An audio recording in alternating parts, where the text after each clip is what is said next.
As our war with COVID-19, the coronavirus, continues to make our headlines, we have recently been hearing about how the U.S. death toll has now surpassed that of a death toll of U.S. troops in the war in Vietnam. In Vietnam, we had over 58,000 U.S. soldiers not return home. Most of those soldiers, a lot of those soldiers, didn't ask to go, but they were told to go by the government due to the draft. And 58,000 of them did not come back home. We know soldiers that did serve our nation well with honor and distinction did come back home. A lot of them were received with the reception of yelling, taunting, name calling, cussed at, stuff thrown at them, spit on. This was a nation that was very torn. In 1968, at our highest year of both casualties and active servicemen, our next guest, Sergeant Chris Johnson, was deployed, a recent high school graduate. Him, like so many other young boys who had just graduated from high school, found themselves halfway across the world. Trinity knows well the cost of Vietnam. There were 5 alumni that lost their lives over there. You can find their names memorialized in the library. Guys, let's welcome our next guest, Sergeant Chris Johnson, on the World Civ Show. It's the World Civ Show with your host, Chad Wagner, at the Wagner Household Studios. Hi guys, welcome back to another episode of the World Civ Show, and today we have a guest with us, Sergeant Chris Johnson. Chris, welcome home, thank you for joining us on our class discussion today. Most of my guys all these guys are high school students. So let's, before we get into your actual service in Vietnam, just so you can relate to them. The United States, in August of 1964, we have the Gulf of Tonkin incident in which some North Vietnamese patrol boats fired upon 2 U.S. destroyers, and that gave President Johnson the ability to use military service at his own discretion. Do you remember what that was like as a high school student? I mean, were you even keeping that on your radar, or were other things more important? Hearing about that at that stage, it wasn't phasing me at all. I mean, I didn't know it was going to turn into what it did. But no, I didn't think anything about it. I just thought, oh well, another little skirmish and it'll be over. It didn't end that way though. No, it did not.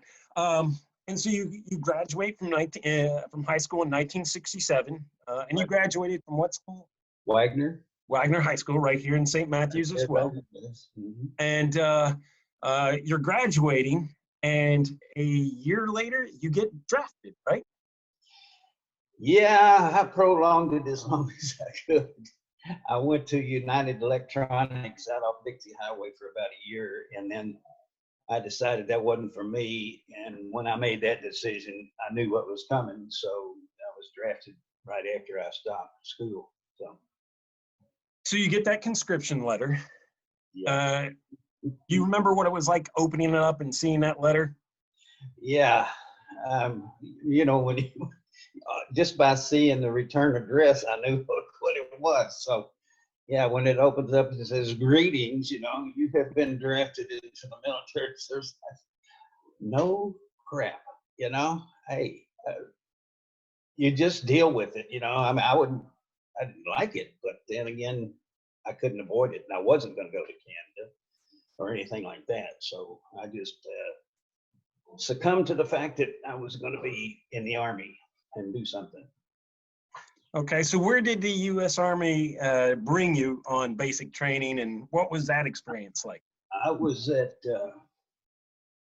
Fort Knox for a total of 11 months, and that's not typical, and I'll explain why. But I went through basic training, and I was a squad leader, which I had like 6 or 7 guys that were in my squad. And then we graduated from basic. Then we went to what is called AIT, or Advanced Individual Training, where I was trained in Armored Reconnaissance Intelligence Specialist. Whew, how about that? But yeah, that and a dime will get you a cup of coffee. But now I was a squad leader again in AIT, and evidently, I don't know how they could figure it out, maybe just by the mannerisms or whatever, but I was chosen at that point at the end of AIT to go to NCOCC Academy. And in let's see, it's about total about 8 months, I came out as an E5. And typically to get an E5 in regular Army times, it's, several years. Okay. But what happened was there was an extremely low count of 11 Delta, which is that's my MOS, 11 Delta 40 Armored Reconnaissance, and 11 Echo is 11 Echo was tankers. So I was 11 Delta, and I made it to start off as 11 Delta 10, and then immediately jumped to 40 because of the grade. So I was a buck sergeant, and therefore that made me fill in the slot of a track commander. So I was on an APC. I was responsible for the equipment. I had a driver, an observer, and 2 machine gunners when I went to Vietnam. So that. And an APC is an armored personnel carrier. Okay. Yeah. Mm-hmm. All right. So you have now graduated as this sergeant, leading an APC, and you remember what it was like when you got off that plane on your first day in Vietnam? Oh yeah, it was like, I can't believe it. It's like, it's hot and it smells like diesel fuel and gunpowder. And what's the most humiliating part of it is the fact that when you get off, there's another group of guys that were sitting over to our right underneath the tent, and all of a sudden they erupt in an applause. And I thought, what's that all about? Well, they were getting on that plane to go home, so we got a standing ovation. But that's exactly what it was: hot, humid, stinky. No, just stayed hot. That's all. Yeah. Okay, so outside of the rousing standing ovation there, what was like? I mean, surely you didn't say, "All right, go straight into the jungle and start patrolling." Was there just pretty much you are off and go? Yeah, you had the impression that when you're deplaning, that they hand you a M16 and a flak jacket and tell you to hit the woods, but that's not the case. What happens is they take you from there, and then they will assign you. They'll have a unit that needs my MOS 11 Delta 40 for track commander. So I just so happened to go all the way through NCOCC with a friend of mine, Jim Jackson. He's from Ashland, Kentucky. And he and I went all the way to Vietnam together. And we ended up going from the airport the next day. We were sent to Chu Lai, which is pretty far up north. It's like in the little bit north of, like, say, the middle of Vietnam. Not a whole lot, probably 20, 30 miles from the DMZ. So I was sent to to Chu Lai, where this was like a holdover, and then you would get orders to go to your unit. So we were given orders. We were put on a deuce and a half a truck, and we were sent from the headquarters in Chu Lai up to even further north, up to what was called Landing Zone Baldy. And that's where I was assigned to F Troop 17th Cav. We were with 190. We were attached to 196th Light Infantry Brigade out of LZ Baldy. And shortly after that, probably maybe a month and a half, we left Baldy and went south, and I ended up on what was called the LZ Landing Zone Hawk Hill, where I stayed for the rest of the tour. Okay, so in your tour with F Troop, what would be like the typical patrol kind of assignment would you do? Would you be out in the woods for a day, a week, a month? How would the jungle trip work on that patrol? Well, my first adventure wasn't typical. I'll just say that because the day before we were supposed to go out on a mission, we would go out and test fire our weapons, make sure everything's functioning correctly. So we went out to this area, and it was a low area, and then it went up to the left. It just kept getting higher. And it was a rice paddy dike, is what it was. And I was on the far left, which was the highest point. And I had a driver who had been there, I don't know, several months. So obviously he had some experience I didn't have. But we went to this, got to the end of this edge of this rice paddy dike, and I looked down. I said, "We can't go over this. It's too high." And the driver says, "I've done these before. It's no problem." I said, "No, I don't want to go over." I said, "Turn to the right and go down where it's small, not so high, and we'll go over it." So with that, I stood up in the hatch, in the PC hatch where up there, and he went over it and threw me out. I landed in a rice paddy, separated my collarbone and shoulder bone, so I didn't go out on my first mission. I ended up in the hospital in Da Nang and then down to Cam Ranh Bay. But the second, you just imagine what it's going to be like. You know, it's like as soon as you go out the back gate, you think, "Oh, geez, all hell's going to break loose." Well, that's not the case. You have to go out, and the headquarters from the AmeriCal headquarters would give us the intel, and we would go several miles through rice paddies and all kinds of terrain, and end up at an area where we were told the enemy would be. And a lot of times what we do, we would get online, left to right, get online and then fire into that area and see if we got any return fire. And if we didn't, then obviously we'd go on to something else. So yeah, the first time I thought, man, I can't get. Uh-oh.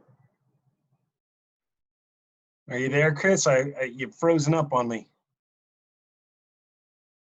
Oh no. Chris? Yeah. There you go. Good. I lost you there for a second. Sorry about that. It just we got you froze Okay. up there. But anyway, you were saying you lined up. Yeah.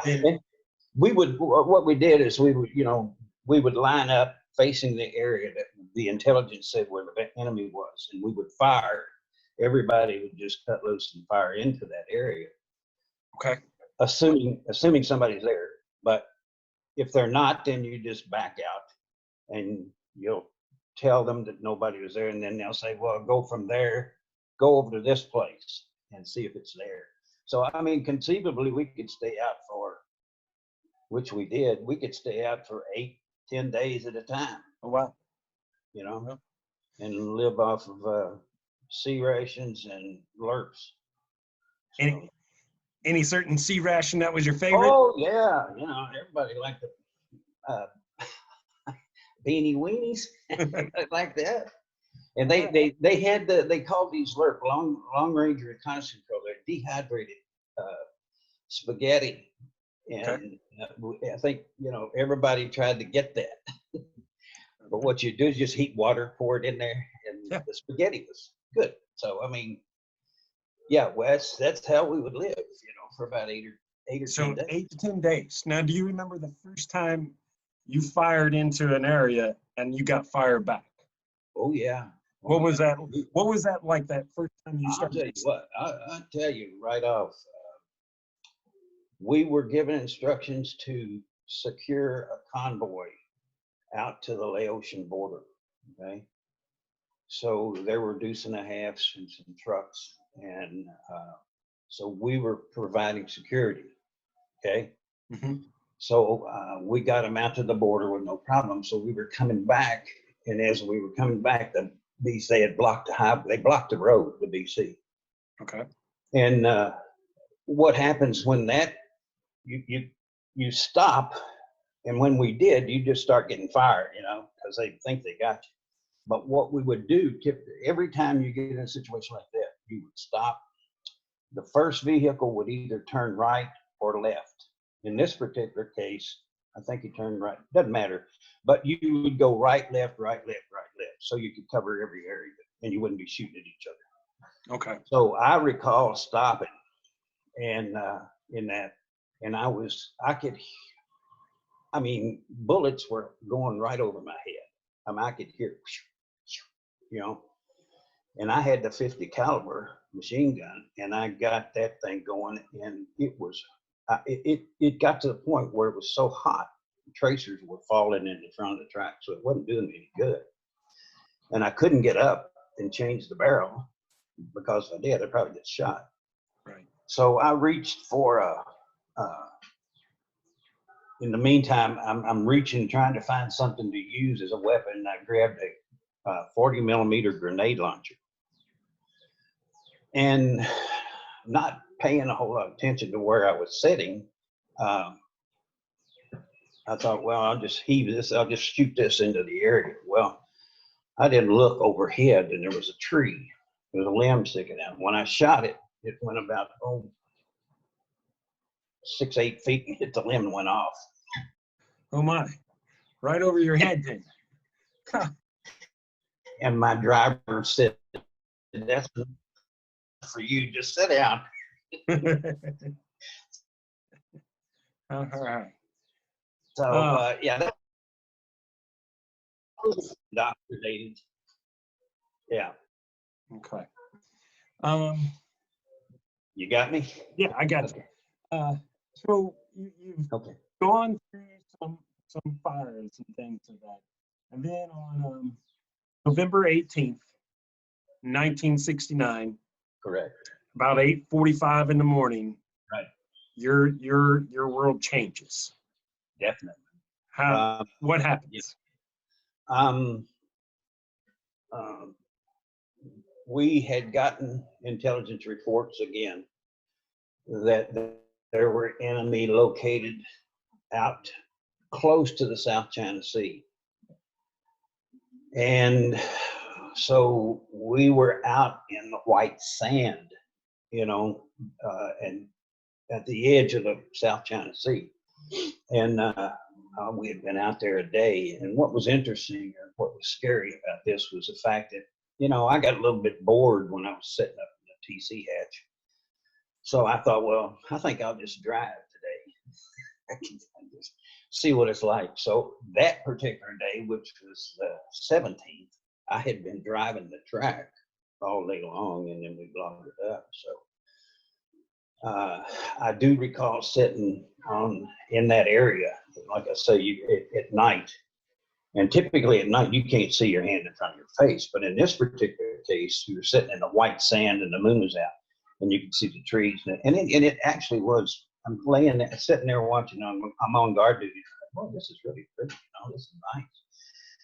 So, nothing stops. You have to get up the next morning and take off. Well, I had been taken from the scout tracks, which are the first 3 tracks in the front of the groups. Okay, there's scout tracks, then there's platoon sergeant, platoon leader, another couple of tracks, and then a mortar track. So, and as the longer you stay there, the further back you can go, because in front's usually not the safest place to be. So, but anyhow, I was on the mortar track. I was in probably the 3rd or 4th from the back. And we got up, had chow, and we took off.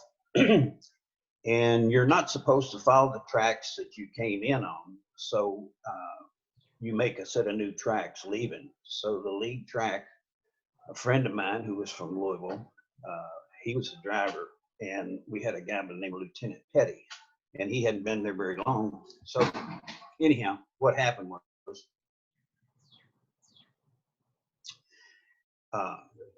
Lieutenant Petty was on the lead track, and instead of going to the right, which is where the driver wanted to go, right side of the tracks and make new tracks, he said go to the left side. So he went to the left side, and like I say, there were probably six tracks hit that mine before I did. And when I hit it, it went off. They projected it being a 350 pound bomb. And it exploded. It went off right underneath my driver's seat. It killed him instantly. I don't want to get gory, but I will at this point. The only thing they found of him was his legs were still in the track and his head was in the engine compartment. So that was, fortunately, I didn't get to see that, because at that point in time, I was laying probably 60, 70 feet from the track out in the white sand where I had been. I'm sure I came out of the TC, it's like a cannonball, you know, and I ended up way out in the white sand. I had cuts and bruises, and my lip was slashed, teeth knocked out. Well, that was it. But also, I was just covered in gunpowder smoke. So my face and arms and hands were completely black. So the first thing when I came to, I don't know exactly how long I was out. When I came to, I said, I got to get back to my track and see how the guys are. So I went back to the track, and as I was trying to get close to it, the medic told me, that's far enough. He sat down right there and stayed until I get to you. So he came back and doctored me up, and that's when they told me what, you know, to this day, on November the 18th, it's a pretty difficult day sometimes to deal with. So, and you know, knowing that the guy that you know, I had difficulty trying to justify the fact that I could have done something, but I couldn't. I mean, you know, they just tell you to follow the guy in front of you, and you do. But if I had some kind of radar or something where I could have seen what was going to happen, we wouldn't have hit it. But anyhow, you feel responsible for it. But it's not really that way, but you can't help but feel it. So I've dealt with that for right at 50 years. And when I got back, I wanted to talk to somebody about the guy who got killed, but I didn't know. So I got onto the internet, and I found the guy who was killed. His name was Larry Golden. He was 19 years old. He'd only been there about 2 months. So finally, I was able to connect up with his brother on the phone and tell him he didn't know what happened. The rest of the family didn't know exactly what happened. And I did that, and, you know, blah, blah, blah. So I felt better about the fact that I was able to help them out. So, but it's still, I'll go to my grave, you know, with this, and I'll never forget it. There's no way. This being in Vietnam, to tell you the truth, I wouldn't change a thing, other than the fact that having a guy killed got on my track. But other than that, I wouldn't change a thing. I mean, you know, what is they say, when you get lemons, you make lemonade, right? So that's what I did in Vietnam. I took the mindset that, you know, I'm here, I can't go back, so just make the best of it. So that's what I did. I'm sorry that you've had a struggle with that, Sergeant Johnson's, that day for 50 years now. And as you mentioned, when you came back, let's talk about that experience. You served from 1968 and you returned back in May of 1970? 70. It's either late April or early May in 70. I'd have to look at my paperwork, but it's April, May in that area. Yeah. So you come back in the spring. When I came back, we came back. Oh, let me explain something real quick that's interesting. I don't know if the guys will think it's interesting or not, but when we were on the airplane going to Vietnam, okay, everybody in there is talking and then making assumptions and all that. But on the way back, you could hear a pin drop because everybody's thinking to themselves what they're going to do, So it's kind of interesting. But when I got back, I was fortunate, I guess. I came back through Fort Lewis, Washington, and caught a plane to Chicago. And I got into, at the time, Stanford Field. I got in there probably about 2 o'clock in the morning. Okay. And fortunately, by getting there at 2 o'clock, there was nobody there to hassle me.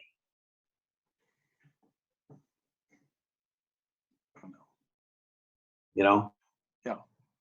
So you get back at 2 o'clock in the morning and it's quiet. And yeah, it's quiet. Nobody's bothering me. But the next day, I went back to. I'll tell you where I was working at the time. You probably remember when I got drafted. I was working at Chisholm's hardware store right there in St. Andrews. That's where I worked. So when I got back in the morning, I decided, well, I had my uniform on and I wasn't going to change it. So I went over to see the guys at the hardware store and tell them I was back and all that. And, there's some people who point and stare at you and baby killer and all that kind of stuff. But I didn't get a whole lot of it like some of the other guys did. A lot of the guys, when they would come back, they either come through Travis Air Force Base or come through Fort Lewis, and they would actually go get civilian clothes because they didn't want anybody to know who they were. And, that I went ahead and wore it, but I didn't wear it very long. My uniform, I put it up. But when I got back, the circumstances weren't that good at that point. People were, ridiculing you and that kind of thing. So I just decided that, I'm not going to say anything. I'm not going to tell anybody where I was. If you apply for a job, they ask you, if you've been in the service, and yeah. But I was fortunate; I was able to get my job back. But at that point, I'm still a little reluctant to even say Vietnam, let alone get into a discussion with somebody. But I didn't say anything for. This was till like 1999 when I actually told my sons what had happened. That long. Right.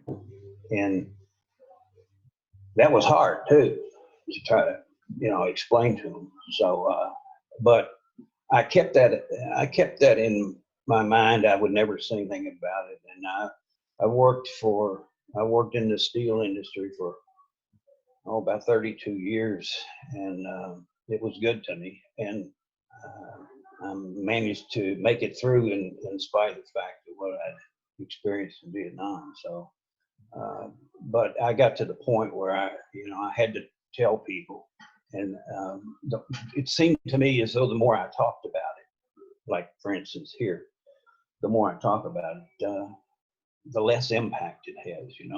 Okay. So it's not really as tough to deal with as it used to be, but I still have the memory of what happened. So. So you're still haunted by Vietnam? Oh yeah, yeah, yeah. Sometimes I have nightmare, and I'm right back in the middle of it, you know. Not very often anymore, but Right. I used to have them, you know, pretty regular, but now it's not so bad. No, I still think about it. Now, would you think part of the reason why you didn't talk about it when you came back, of course, the reception that most people were having here in the United States, even other veterans that you were serving with, you guys didn't necessarily talk about it to each other, did No, you? Was it sort of a government suggestion or military suggestion, hey, you don't talk about this, or was it just the understanding of just, you don't? no, you know, it was the fact that if you mentioned that, they said, well, you know, what was your time?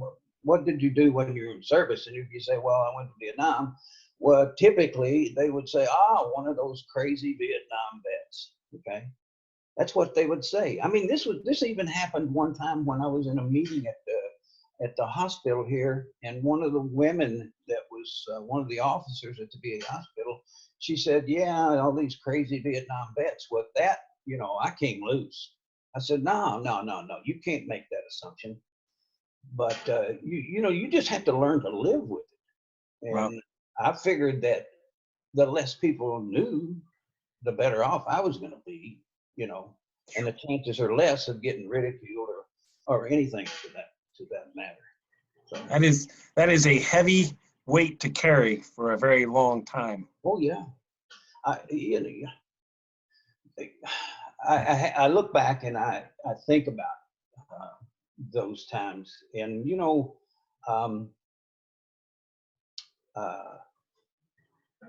it wasn't that bad 24/7, you know. Right. I mean, we did get some time off where it was, and we had a great captain. He calls me probably 2 or 3 times a week. We talk. Wow. About Vietnam, and Okay. we have reunions every year, and he and I get together with all the other guys every reunions. But you know, I think I try to dwell more on the good times that I Yep. had, you know, than I do on the bad ones.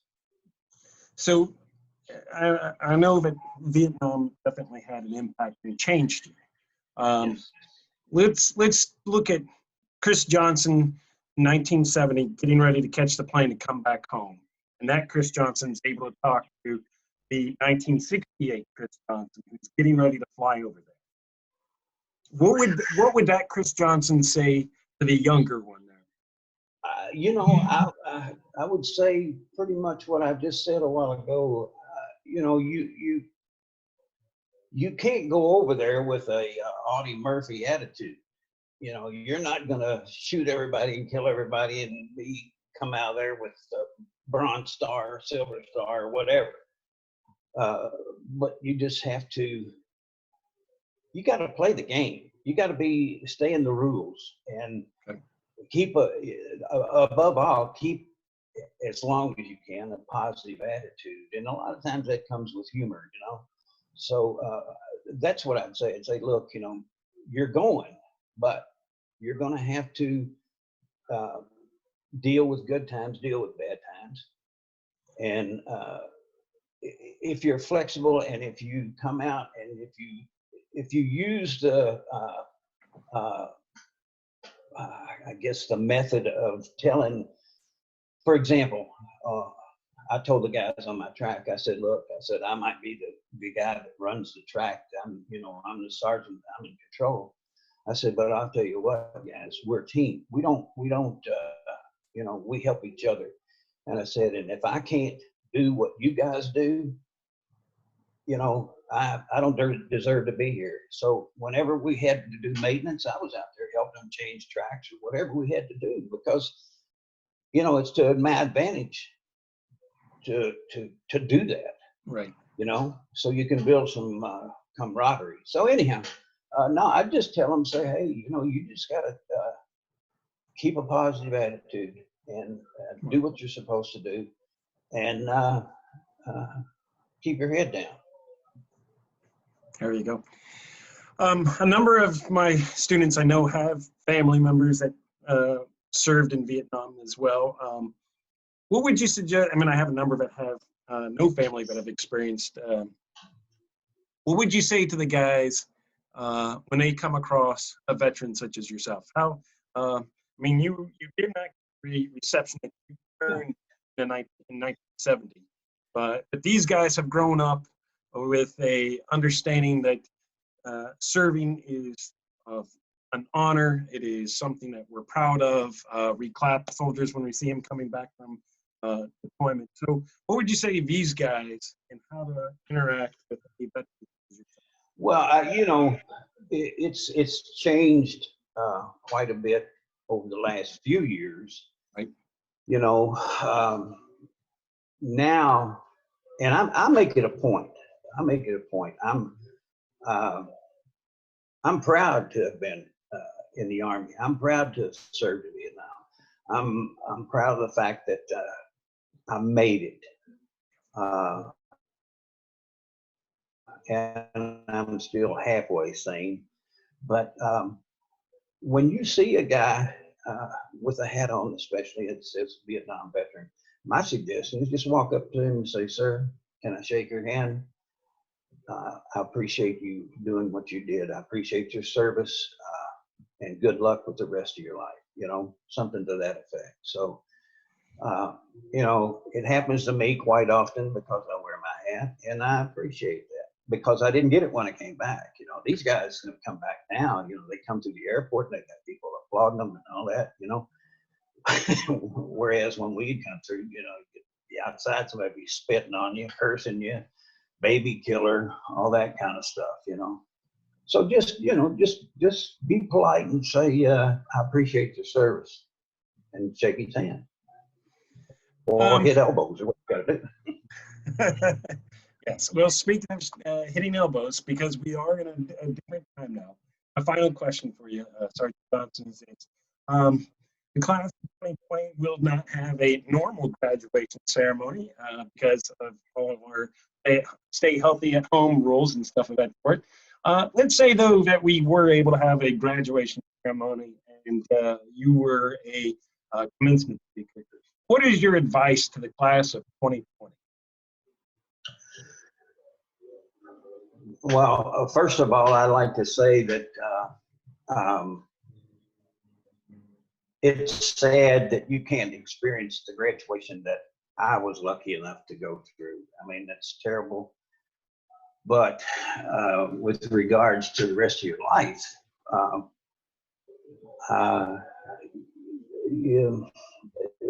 you got to be true to yourself, number one. You have to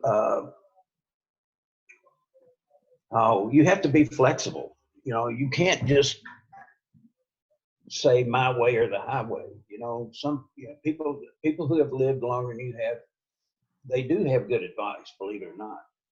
You may not want to hear it sometimes, but if you listen and you listen to some of the older people and they tell you what they've experienced and what made them able to be successful in life, that's what you have to do. You have to be able to, if you can, you can extend your education. If you don't, you can do other things, vocational schools, other things. So just don't cop an attitude. You know, just don't cop an attitude. Just try to be friendly. Try to where you can make humor. Humor does help. I'm telling you. You know, where you can make humor, you do it. But if you have a family, you know, that's something that is more sacred than anything. I've got 2 sons right now, and I love them dearly, and they have been really successful, and I'm deeply proud of them. And evidently, they listened to what I had told them, you know, and they have both at one time or another took me off to the side and said, "Dad, you know, you were pretty hard on us sometimes." I said, "Well, yeah." I said, "It has to be that way sometimes. You know, I'm the father, not you. So, you know, you have to be, you have to set an example, you know. I worked all my life. I didn't get in trouble. I love my friends. I love my wife, my kids. Uh, just be yourself, but uh, push your goals. Get some goals and shoot for them. You know, whatever it is. So that's what I'd say. Well, Chris, thank you for being a part of this class discussion. As always, it's very appreciative. I'm very, very honored. Thank you for the service that you did. And, Let me say one thing. I told you that I have the CD. I have to burn another copy, but I failed to show you this. Can you see that? lift it up just a little bit. Yes. All right. This was written by one of the sons of one of the F troopers. Okay. And in it is my story. Oh, really? What happened to me. Yeah. Okay. So I'll let you look at this too when I come back. It's called A Warrior's Worth. So it's all about it. Sergeant Johnson, thank you so much for being a part of our class. Thanks for your service and welcome home, soldier. Thank you. Thank you. The best way to learn is to talk to those that have experienced. Sergeant Johnson, thank you for being able to share your story with us and teaching us. It is truly tragic that upon your return, as well as those that you follow along with, were not receiving the honors that you deserved when you came home. And for that, once more, I want to thank you on behalf of all of us, as well as all of those that served with you, for the service you gave our country. You guys did something for our greater good. And for that, we thank you. We also want to say, welcome home, soldier. Guys, if you come across somebody that you see wearing their Vietnam veteran hats proudly, please go thank them for their service. They deserve it. And with that, remain awesome, be nice, and stay safe. I will be seeing you guys soon. And here's your moment of goodness.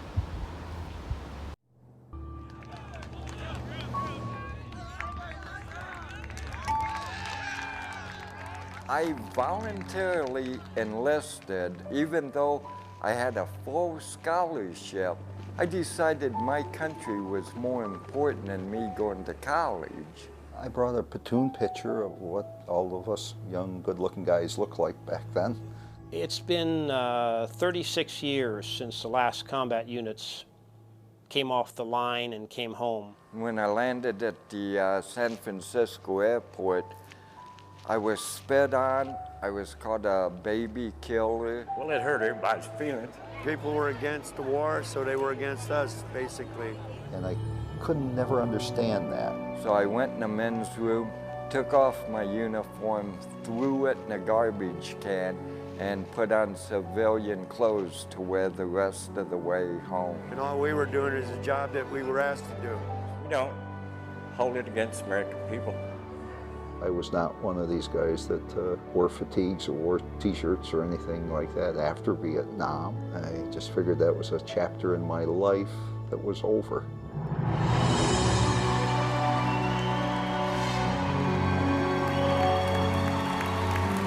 You all know that during the Vietnam War, the troops returned home during the course of the war individually. There are many people who never had the opportunity to let them know how they felt. It is therefore my distinct honor to offer you a long overdue welcome home to the United States of America after each of you well and faithfully served our great nation at sea.